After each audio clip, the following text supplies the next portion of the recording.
السلام عليكم. أرن مهمة كهلنا إن شاء الله تعالى ضد بدن ميت قولي لأي ميدان قولي لهم وكفى إيدي كرو أو كسابسن relationship كألا وذا قف وذا ليهين إن شاء الله تعالى لابد قدام بيسوا very very important. I hope إن سيف عنو كفى إيدين تنكوات مسؤولية دادن أو تقف كلو سارتيت أو إنه هبي كارديجو قف كان أو تنكوات هبي كارديجو بني آدم ما همشينا أديك صوت قاعدة طي أما أد جورستو جورجا كويالو فرحد هذا ما هنا أن وحكي لقبنينين وفهم أد وقلدن ضد بدن إيران وحنا قصنا سنة اللي يسمي كان لي من ملا يفيرين ولا يقامس ولا يل فرحد رنتا وفرحد جود هذا كجرته أو within real reach أود أديك أود داليسد أود جاريسد قف كستو أو فرحد يسي سعادة يسي قف كلا كحرة أو ده قف كان ما هن وح كلا مجيران أسنو حنون سنة يا قف كان حنون وكل دايا relationship كاسنو إذا ما نسا مركب كفير سو برنا فرحد معنيه محيته ألا بذكر الله تطمئن القلوب تاسد دادن هي سنين بني آدم إلهي أبوري إن مسؤولية دادا كل كور كسارتد واقو غلطان تنلبات إنا وحيابها يريار وفيرستيد ما بحثي ما تماضي ما حدا إلا ما انتدن ما صوعين إلا ما انتدن ما يلين وحير قلد لغا قالنا أكدكتد عرسو دمي dadka waxyaabaha yaryarka u fiirsada eena maalintooda aanan haysanin inay naftooda ku mashquulaan qofka aan tiisa ku mashquulin ee maanta dhan xisaabtamaya farxadiisana wuu duduminayaa relationshipkaas uu ku jirana wuu haleynayaa qofka la noolna wuu xanuunsanaa sababtoo ah ma dhaqaaqi karo maanta dhan waa la xukminayaa waa loo fiirsanaa yaa la hadashay yaa tiri yaa la socotay yaa yeeshay qofkani farxad iyo goora iskugu imaateen maaha xukumaad tan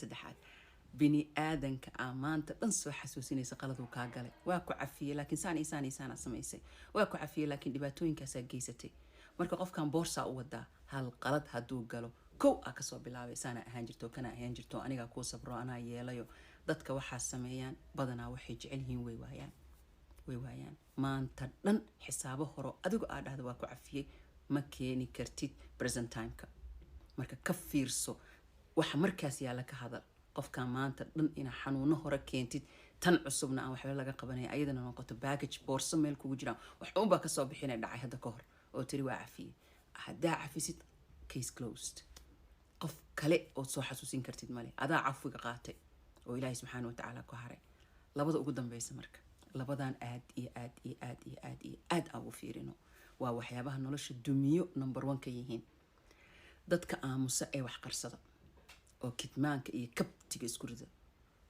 xaaladii ma xalinayaan kan aad iska qarinaysid ama aadan la wada hadlaynin bani aadan adigoo kala waay urku baala ma ah marna gafuura taagay mar waa iska soo laabatay qof og male maxaa ka xanaajiyay maxay ahayd dhibaatadii taalay adi baa waxa wadid waa aamustaa waa qarisa waxa ka qarsatid way ku qarsadaan ma dhihi jireen dadkeena marka maalina gaaraysid adiga dhan dilaacdid maalina gaari adiga dhan qalbigaaga qallalo saa wax u qarsanaysid aan noqotid bini aadan nooc kala ama qaladyadii aad adigu qarsanaysay aad bini aadan kala kordhacdid wada hadalku waa xal si nidaam leh hadaa u xadashid oo qaylinin oo maaragta qofkaanaytana aad ku wanaajinaysid naftaadana ku wanaajinaysid umuuro badan aad wax ka qaban kartaa waxa qarsatid adaa qarsada cid og oo qalbigaaga ogaan kartana ma jirto dadka noocaas oo kala ah waxyaabo badan ka halaabaan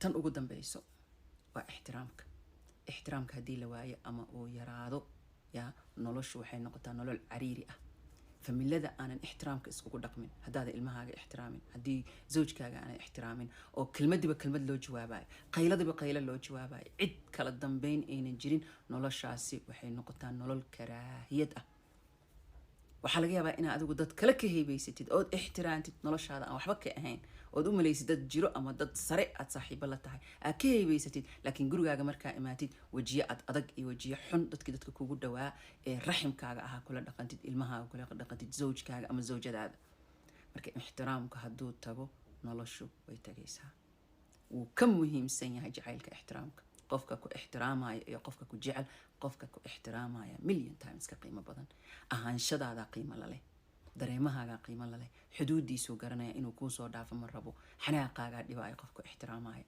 qofku jecelna wax kasta ka turto waa laga yaabaa murugooyin badan inuu ku geysto qofku jecel una ku geysanayno qofka ku ixtiraamaya ixtiraamka haduu tago nolosha zawjiga iyo nolosha wada socodka way tagaysaa.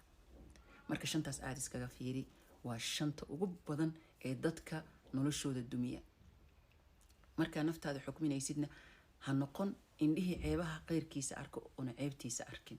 markaan wax xukminayna shantaan hadda markaa dhagaysanaysiin, ha wallaahi hebel arrintan way ku jirtaa, heblaayna arrintan way ku jirtaa, kan iyo kan way tahay. xisaabaadkaad adiga iskugu lalaaba ee naftaada wax ka bedel. isbedelka ugu quruxda badan waa kaa naftaada siisid, oo cilmi ahaan ha noqoto, garasho ha noqoto, oo kaa muuqdana asa dhaqan. best isbedel maaha bini aadan kalood bedeshid, waa naftaada wax ka qabatid oo bedeshid. I hope shantaan inay idin anfaceen insha allahu tacaala. commentiyadana laga ogaan doonaa. badanaa dadku waxay ma dhageystaan qaarkood buuq iyo qaylo iyo ninaa saan sameeyey inaagaa tiri aad kusoo wada qoraysin. cilmiga qaada hadduu ku anfaco, meel uun ku hagaaji ee noloshaada wax ka bedel. haddii kale soo maa waa la laabaa, qashinka lagu tuuraa. khayraa idiin rajeynaa. nolosha allah idiin maceeyo, farxad iyo garasho iyo maaragta aan noloshu maraaxilay leedahay. hal meel ma istaagsanaanayso. yaraantii waa laga baxayaa, weynaantii dhexdhexaadka waa laga baxayaa, weynaa imaanayso ilaa ardal ilcumr la gaaro. see ku gaaraysaa haddaadan lahayn usus iyo qawaaniin shakhsiyadaada xakameeya, qeyrkaaga aa kula dhaqantid, gurigaaga, awlaadaada, ninkaaga ama naagtaada? waa su-aal daaweyn. asalaamu calaykum. su-aal muhiima maanta idiin haayaa. anigoo life ku jiraa gabadh yar waxay weydiisay, maanta waxaa ka hadashaa maseerka. markaas waxaan ku dhaha maseerka marar badanaa ka hadalnee, wax ka fiican oo noloshaada ku anfaco makuu sheegaa, oo arrintaasna meel kaa saara. dad badan oo life ku jireen waxay dhaheen okay noo sheeg. su-aashaan weydiiyey, marka adigana waa ku weydiinayaa. marka si fiican u dhageyso, maanta wax weyn inaad ka faa'iidadaa laga yaabaa. su-aasha waxay tahay, farxaddaada asaaskeeda halkuu ka imaadaa? waxa ku farxad geliyo intee ka imaadaan? maxaa ku farxad geliya?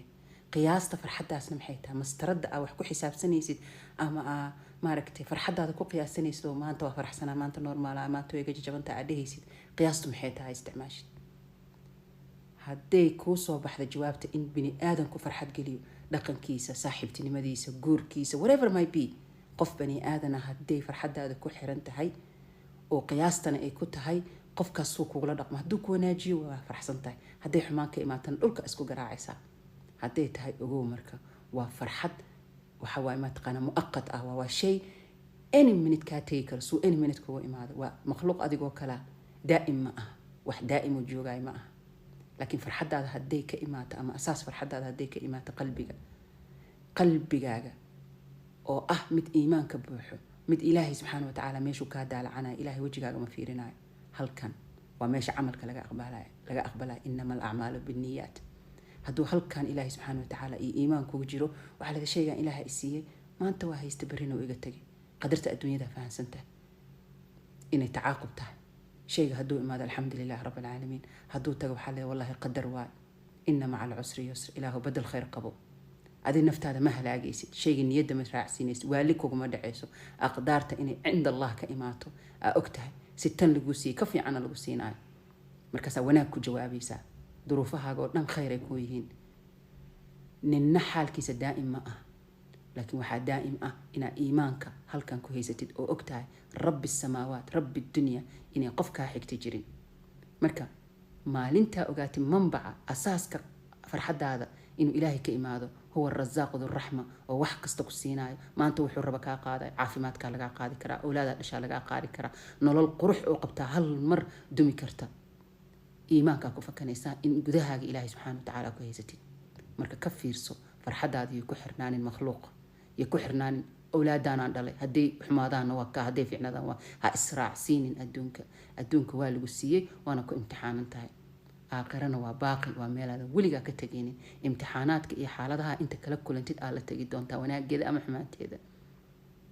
marka ka fiirso farxaddaada halkay ka timid, xisaabteeduna maxay tahay. ilaahayna ma ku xiran tahay, ilaan asaa farxadda dhiibay.